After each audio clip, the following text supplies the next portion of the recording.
Did archaeologists just discover an ancient garden at the exact spot where Jesus was buried? Pope Francis, back in public? Looking to work in the Vatican? Well, they just launched a new job website. Could it be your next opportunity? All this and more brought to you today by your Church Headlines. Hello and welcome to Church Headlines, your regular Catholic news recap.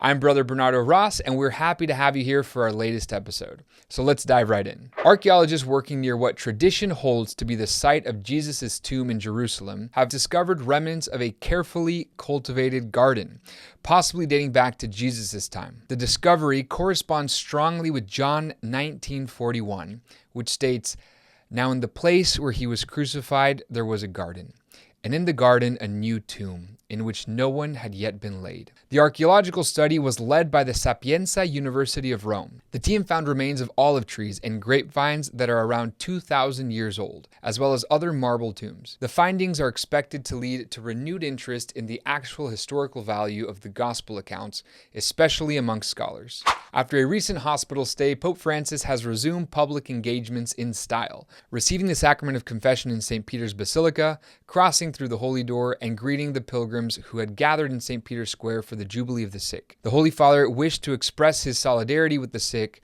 a group whose suffering he has personally shared in recent months. Although the Holy Father continues to receive both motor and respiratory therapy, he has also continued his work, remaining in contact with different dicasteries and gradually taking up some meetings.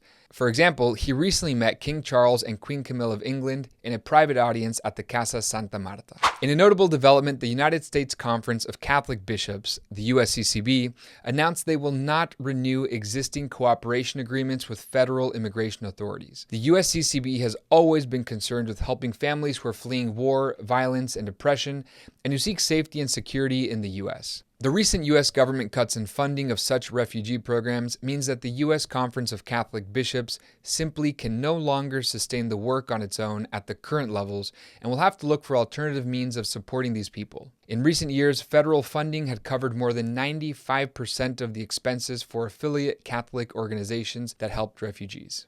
It's official, Mel Gibson's sequel to the 2004 blockbuster The Passion of the Christ is set to start filming in August of 2025. Titled The Resurrection, the film will cover a span of time that goes from the fall of the angels before creation all the way to the death of the last apostles. Mel Gibson stated that it's a difficult and ambitious project, and he has admitted that he is not sure if he'll be able to pull it off, but he wishes to give it a try. Many members of the original cast will be returning, including Jim Caviezel as Jesus and Maya Morgenstern as Mary.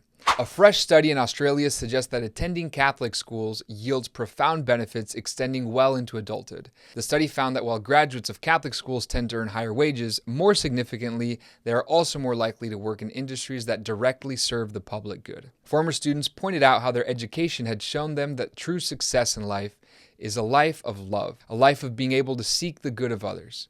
In a show of practical solidarity, Pope Francis has teamed up with Cardinal Konrad Krajewski to send 4 ambulances as an Easter gift to Ukraine. The vehicles, which bear the Vatican's coat of arms, are fully equipped with medical devices and will aid medical workers on the ground carrying much-needed supplies and offering urgent transportation for the injured. This gesture is consistent with Francis's call for concrete acts of mercy, especially in regions ravaged by conflict.